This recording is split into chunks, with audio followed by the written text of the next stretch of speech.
Duryodhana's spies, who had been searching for the Pandavas in all directions, returned to Hastinapura empty-handed. Despite their best efforts, they couldn't find any trace of them. However, one spy who had come back from Viratanagara shared a rumor with Duryodhana. He said, "Great king, I heard that Simhabala, the commander-in-chief of the Matsya army, was killed in the dead of night supposedly by the Gandharvas, who are said to be the husbands of the queen's maid, Sairandri. His brothers, the Upakichakas, were also slain mysteriously, without leaving any evidence behind." Simhabala was known for his strength and bravery, so this news raised suspicions. Duryodhana and his advisors began to suspect that the Pandavas might be hiding in the Matsya kingdom. Susarma, a longtime enemy of Matsya, offered to attack the kingdom from the south by stealing the cattle, which would draw King Virata and his forces into battle. Duryodhana planned to attack from the north, while Virata was busy fighting in the south, forcing the Pandavas to reveal themselves to defend the Matsya kingdom. With the plan set, Susarma invaded Matsya from the south, capturing cattle. Since Simhabala was no longer there to lead the army, Susarma thought it would be an easy victory, believing his forces would slice through the Matsya defenses like a knife through butter. When the cowherds and border patrol reported the invasion, King Virata prepared for battle, as he had successfully defended against Susarma in the past. The war drums were sounded, and Virata made the necessary arrangements for war, though he deeply missed the leadership of Kichaka. At that critical moment, Kanka, who was actually Yudhishthira in disguise, offered his assistance. He said, "When I was younger, I learned archery and fought in battles. Since the kingdom's safety is at risk, I am willing to put on armor again. I request your permission to join you in battles, and I will need a chariot, bow and arrows."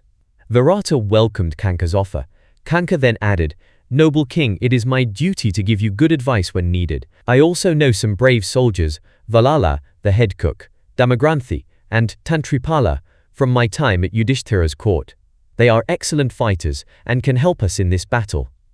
Victory is guaranteed if we recruit their help, give them chariots, armor, and weapons. They are loyal to you and will happily fight on your side," Kanka assured Virata.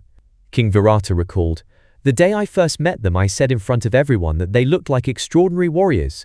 You are my trusted advisor and close friend. Please send for them, give them whatever they need, and let's bring them with us to the battle with royal honors." Kanka called for the men, and they were eager to join the fight. Virata launched his attack on Susarma, and a fierce battle followed. Both sides suffered heavy losses in soldiers and equipment. Virata's brother, Satanika, was killed in the fighting. At the peak of the battle, Susarma, with great bravery, charged at Virata's chariot, capturing the king. With Virata now a prisoner, the Matsya army began to retreat in panic. Seeing this, Yudhishthira told Bhima to launch a counterattack and free the captured king. Bhima was ready to jump from his chariot, uproot a tree, and attack the enemy with it, but Yudhishthira stopped him, saying, "No wild stunts. Defeat them using proper weapons. Take the twins with you." Immediately, they organized the counterattack. Bhima, along with the twins, fought Susarma and overpowered him. King Virata was freed, and Susarma was captured and brought before Kanka. Virata, grateful for his rescue, turned to Kanka and said, "My dear friend, I don't even need to thank you, for my kingdom is now yours by right of conquest. Still, I ask you to name any boon, and I will grant it."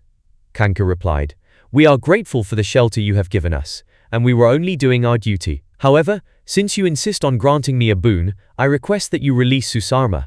Virata then addressed Susarma, saying, "According to ancient wisdom, leftover embers, enemies, and debts are dangerous if not dealt with. You attacked me unexpectedly and without reason.